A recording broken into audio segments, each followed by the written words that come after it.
वैसे तो मैं आपको एक बात बताऊंगा तो आप कहेंगे कि क्या बात है। अगर 200 साल कोई देश पर राज करे तो लानत है, क्या हमारी आज़ादी है। और 200 साल के बाद अगर हमें ये आज़ादी मिली है और हम इसकी कीमत नहीं समझते तो हमसे बड़ा बेवकूफ़ कोई नहीं है। आप हमेशा याद रखना, आज़ादी ऐसे ही नहीं मिलती है, चाहे वो पिंजरा पंछी का क्यों ना हो, चाहे वो जेल का कोई कोना क्यों ना हो, चाहे वो सताए हुए किसी भी व्यक्ति का एक हिस्सा क्यों ना हो, चाहे वो हमारी बहन बेटी क्यों ना हो जो गुलाम है।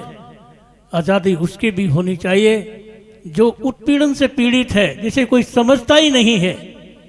आज अगर हम बेरोजगार हैं तो उसकी भी वजह हम हैं।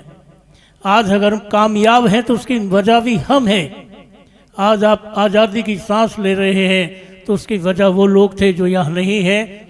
लेकिन ये मत समझना कि आपने तरक्की नहीं की है। जितनी तरक्की पूरी ज़िंदगी में नहीं हुई उतनी तरक्की मैं आज तक देखता हूँ कि हमारे देश में चारों तरफ पक्की सड़कें और नई नई चीज़ें खड़ी हुई हैं। यहाँ तक कि सदन भी नया है। आप सोच कर देखो कि आपने क्या पाया है। आपने एक ऐसा मजबूत राज्य पाया है, एक मजबूत देश पाया है, एक मजबूत आर्मी पाई है जो हमेशा आपकी रक्षा करती है। और हम आपका मनोरंजन करते हैं, हम आपको थोड़ा बहुत ज्ञान बांटते हैं। मैं बहुत ज्ञानी तो नहीं हूँ, लेकिन हाँ इतना ज़रूर है कि मेरी बात अगर आपके दिमाग में बैठेगी तो आपको समझ में आ जाएगा कि मैं क्या कहना चाहता हूँ। हमारे देश में कहीं कुछ छुपा हुआ नहीं है।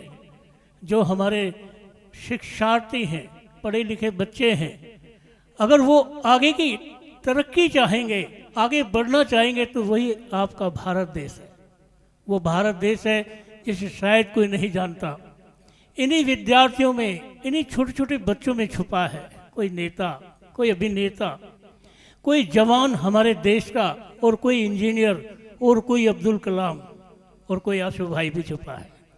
सब इसी विद्यार्थी के अंदर सब हैं, सब एक छोटे बच्चे के अंदर हैं। पूरा देश हमारा एक स्टूडेंट है, एक ऐसे छात्र हैं जो आगे बढ़कर आपके तिरंगे को पकड़ कर रखेंगे और कभी झुकने नहीं देंगे।